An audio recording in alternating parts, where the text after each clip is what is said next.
Welcome back, everybody. I'm back today with those updates on the EIDL, the grants, and the loans. Today, we will talk about what is happening at the SBA if your loan modification was resized and increased to a higher value than what you initially requested.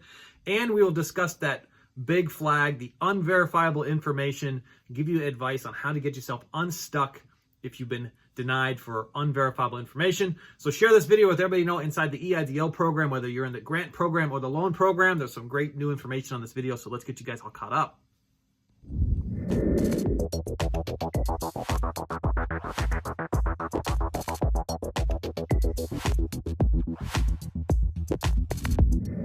Welcome back, everybody. I'm back today with those updates and a lineup on the EIDL, the grants, and the loans. We're going to talk about higher loan increases coming back, higher than what you requested, higher than what you expected, and we're going to touch in on that unverifiable information. By the way, if you're joining me for the first time, my name is Edward Bilder. I'm a financial educator, and I teach you the secrets of passive income. That means you fall asleep at night, and you wake up and you find all sorts of money found in your bank account the next day during your sleep, okay? I live and walk this life every day, and you can check out my crash courses found in the description if you want to join me in this life.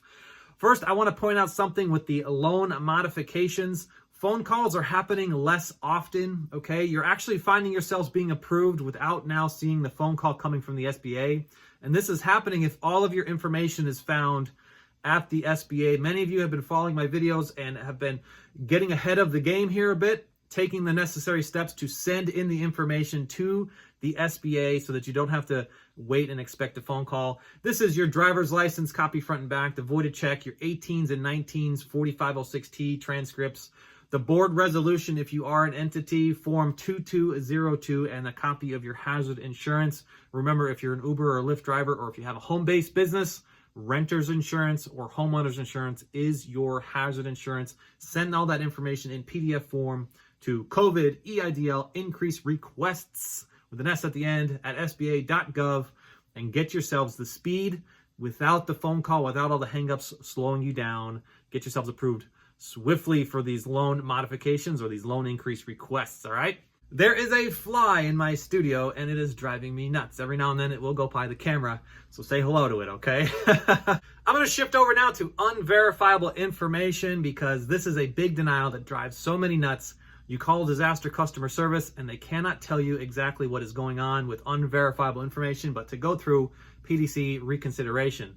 My insiders at the SBA, straight from the loan officers who are flagging unverifiable information and trying to resolve unverifiable information.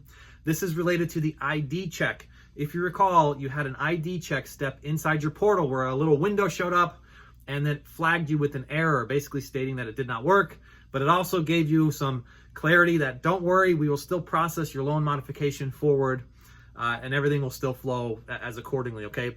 It is actually flagging unverifiable information.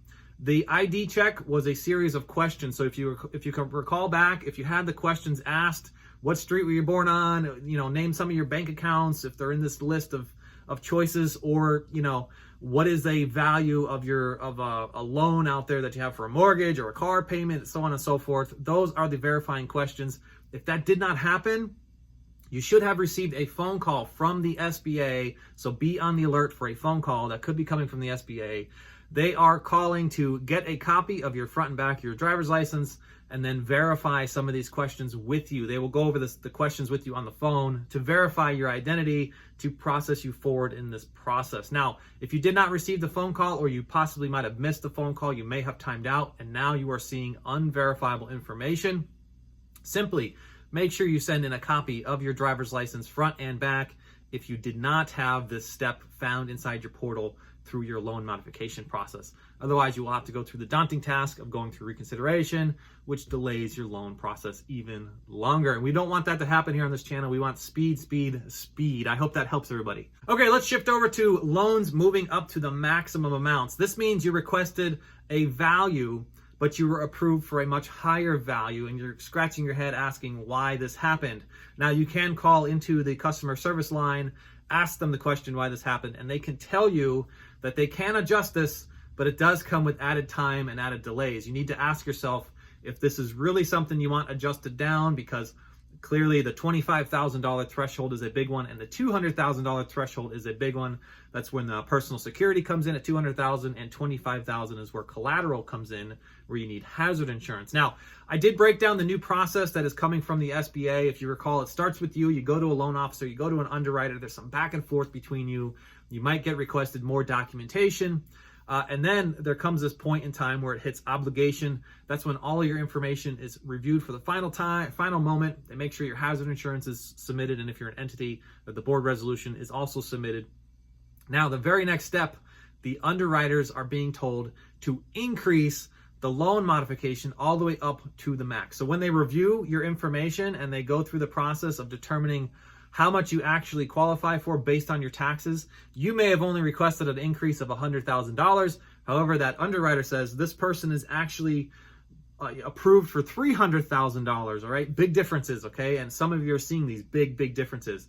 What they're doing is they're telling the loan officers to hit the increase button, all right? There is a modification button on the loan officer's side. It's called the resize button. They have 4 options. It's approve, deny, resize, or withdraw you, the not interested function. They are hitting the resize button without notifying you ahead of time and basically moving you up to that maximum value. Now, I did break down the structure as well in that new video, the new process video, because so many loan officers are doing different things. They are made up of 1,300 individuals that are broken up to teams in about 8 to 12 team members per group, and they all do something a little bit differently, okay? So some of these teams are actually calling you, asking you if you want it resized before they hit the resize button to move it forward.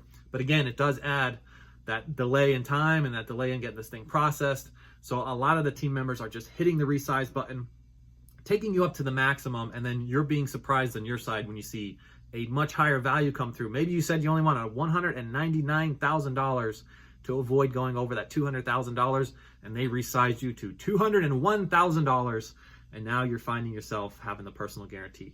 So that is happening. The only way to get this change is to go back through the modification process, and it does add delayed time to this process. So you got to ask yourself the question, how much do you really want to push back on this? It's going to be based on your own financial situations and your own current business climate. So make sure you take a good evaluation of this and work this out with your CPAs or whoever's closest to your business managing your funds, and figure out if you want to request the change back to your original modification request or not, or be on the lookout for a phone call for the resize function before the loan officer does hit that button. Be on the alert for a phone call just in case they call you to say, hey, we're going to take this up to $250. Do you want this to happen, or do you want to stay at $199? All right. I hope that helps everybody. I hope that clears up what is actually happening out there in this resize process. One final announcement before we all leave today. This is the last weekend that my crash course will be found on a mega sale. Get into the real estate game with a $50 bill in your hand, cash flow in 3 business days through Airbnb, earning an extra $5,000 to $10,000 each and every month. You don't have to own the real estate to do this, and you could find my crash course right now in the description on a mega sale. It will be the last week, and I have this sale. I will be ending it Sunday at midnight. Get yourselves a new tomorrow, okay? Find me on Instagram if you'd like to join my Zoom calls and learn how you could partner with me in my current Airbnbs.